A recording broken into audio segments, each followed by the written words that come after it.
Como esto también se puede aplicar a la iglesia. No te preocupes que ya más adelante en el video vamos a analizar específicamente cómo funciona la psicología de masas en las religiones cristianas. Porque la manera más fácil de detectar a una falsa religión es a través de usar la psicología de masas. De esa manera nos damos cuenta, ¡wow!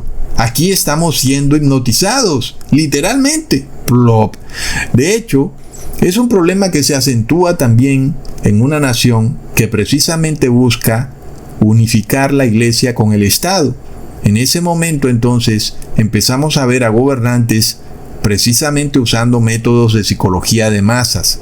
Y es que es de locos, hermanos, porque claro, tú pensarías, bueno, a un gobernante le conviene que las personas le obedezcan, y si la manera de hacer que las personas le obedezcan es usando métodos de psicología de masas, es decir, obligando a las multitudes a hacer algo al mismo tiempo, a la misma hora, todos juntos, pues entonces es lo que siempre va a hacer el gobernante, porque eso le facilita manejar a las multitudes para tenerlas alienadas a su ideología y de esa forma controlarlas a todas las personas sin excepciones. Por eso es muy probable que algunos gobernantes empiecen a usar este tipo de conceptos de la psicología de masas, que incluyen, por ejemplo, repetir movimientos, cánticos, lemas, frases o gestos a toda hora, en una manera de sugestionar a las personas, ¿verdad? Es algo que venimos viendo frecuentemente de un tiempo para acá. El lema "Haz a América grande otra vez", repetido una y otra vez, funciona como una frase o un comando hipnótico. Las personas dicen, bueno, el hombre está trabajando por América, la quiere hacer grande otra vez. Y de esa manera, las personas se someten a la ideología de gobierno. Uno podría pensar, es lo que van a hacer los gobernantes, no hay nada que hacer. Y es que un ejemplo que también vimos de estas frases sugestivas y lemas o cánticos pegadizos, lo vimos en el 2020. Nosotros recordamos esta frase de "estamos todos en esto juntos". No lo hagas por ti, hazlo por los demás. Son comandos hipnóticos que le hacen creer a muchas personas que lo que se está haciendo es correcto, que no hay necesidad de gastarte pensando y haciéndote preguntas. Es algo en lo que estamos trabajando todos, y es algo en lo que ya tú no trabajas por ti, sino que lo haces por los demás, y todos están haciendo lo mismo. No lo hacen por ellos mismos, sino por los demás. Es precisamente el concepto de una multitud que piensa que todos deben saber qué es lo que ocurre, pero en realidad nadie lo sabe, porque nadie lo está haciendo por sí mismo, sino por los demás. Ahí es donde vemos precisamente cómo funciona esto y por qué es tan bizarro.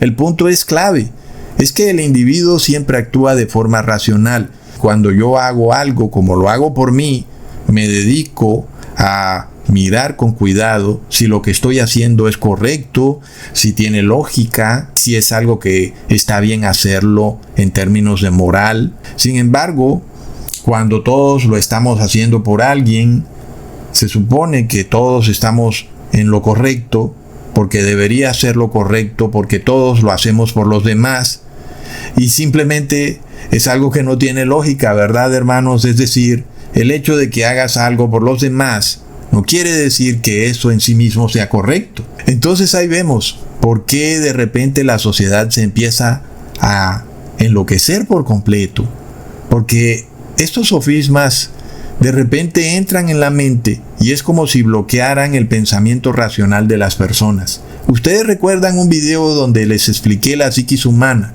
y cómo está compuesta por 3 estructuras. La primera es el superyo, que es donde está la estructura moral del individuo.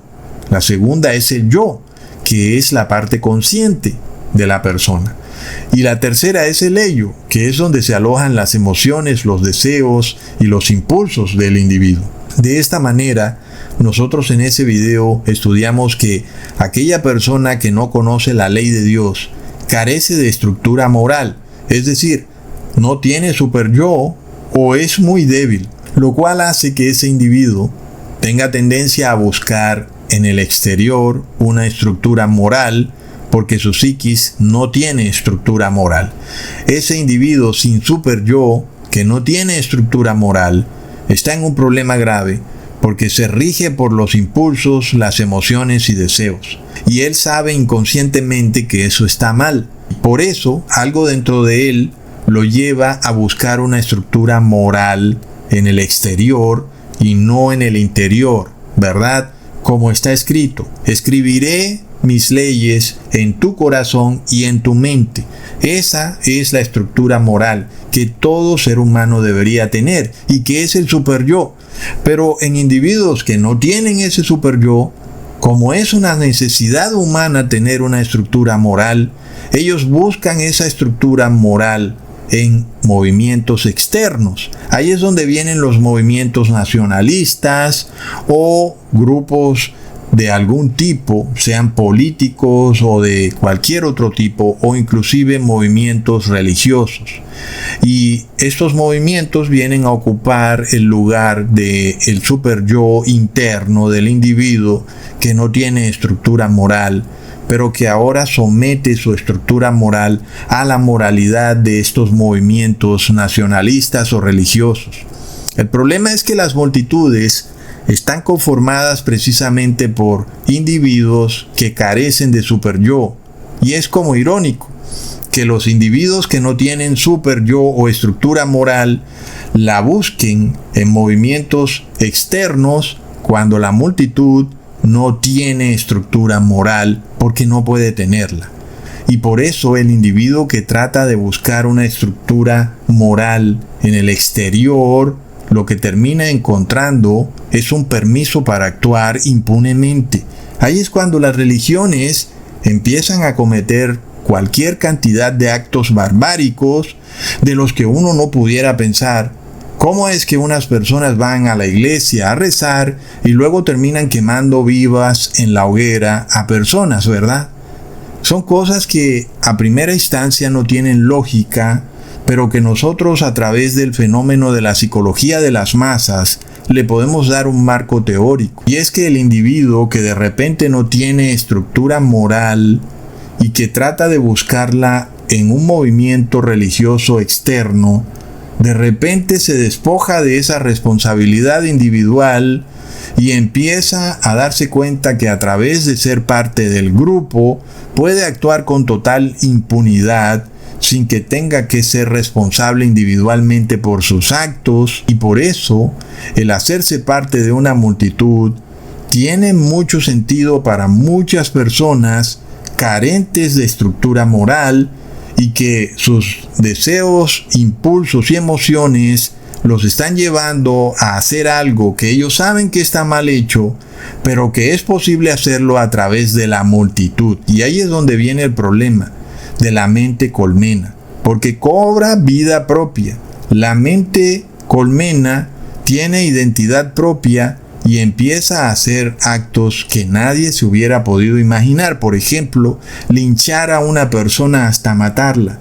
Seguramente el individuo jamás golpearía a alguien hasta matarlo, pero cuando ese individuo asume la mente colmena, esa persona que no tiene estructura moral y que está guiada por sus emociones y sus deseos, esa persona cuando se somete a la mente colmena va a golpear a un individuo hasta que le cause la muerte, porque es lo que todos están haciendo, y eso le da cierto tipo de anonimato, hace que no tenga que responder individualmente, y de alguna manera el hecho de que todos están haciendo lo mismo le da cierto tipo de justificación para actuar de forma incorrecta y hasta delincuencial.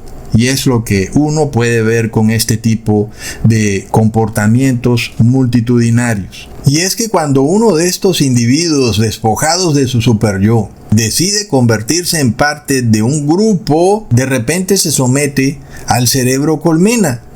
Y las multitudes van a actuar erráticamente porque no tienen estructura moral, sino que están guiadas por las emociones.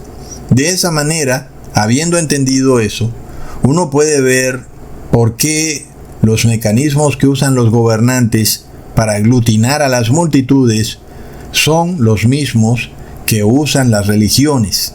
Y todos encajan perfectamente en el mismo patrón de psicología de masas. El problema viene cuando como individuos, inclusive si tenemos una estructura moral fuerte, es decir, tenemos un super yo en donde la ley de Dios está ahí, entendemos la ley de Dios, sabemos que no podemos golpear al prójimo y cosas así. Sin embargo, si nosotros nos alienamos a un grupo, a un colectivo, somos muy susceptibles a que de repente caigamos en una hipnosis colectiva. Porque de nuevo, la multitud es fácilmente hipnotizable.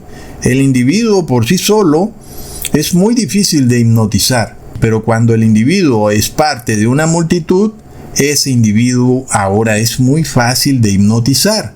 Y aquí hay mucho desconocimiento con relación a este tema, porque la hipnosis es igual que la posesión demoníaca. Sin embargo, las personas piensan que hay un solo grado de hipnosis, así como también piensan que hay un solo grado de posesión demoníaca. Por ejemplo, se dice que alguien está poseído por el demonio solo hasta cuando lo vemos correr desnudo por las calles y echando espuma por la boca.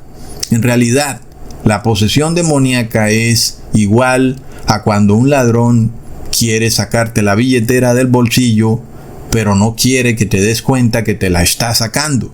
O cuando tienes un parásito que habita en tu cuerpo de forma tan prudente que no te das ni cuenta que ese parásito está dentro de ti.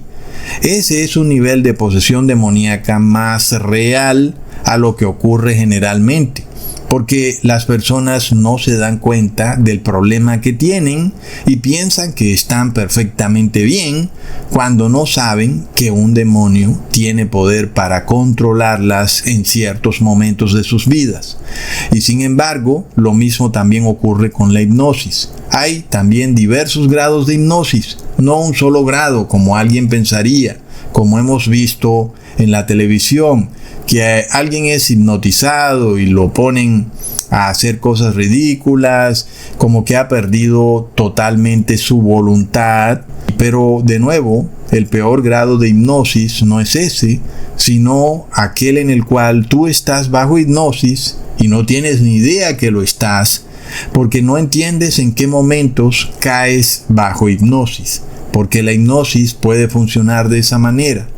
Puede que tú estés consciente plenamente la mayor parte de tu existencia, pero no te das cuenta en qué momento tu conciencia colapsa y te sometes a la mente colmena. En ese momento caes bajo un estado de hipnosis del que no te das ni cuenta. De esa forma, cuando el ser humano se somete a ser parte de un colectivo, tiene la tendencia natural a caer en un estado leve de hipnosis, en donde entrega parte de su voluntad y autonomía al grupo para actuar igual que el grupo, de forma sincronizada, inclusive sin que se dé cuenta de ello. Bajo esa premisa, tenemos que aceptar que el individuo que se agrupa en un colectivo sí cae bajo cierto grado de hipnosis, porque la hipnosis es precisamente eso, ¿verdad? Es perder parte de tu voluntad y autonomía como individuo. Y uno también pudiera entender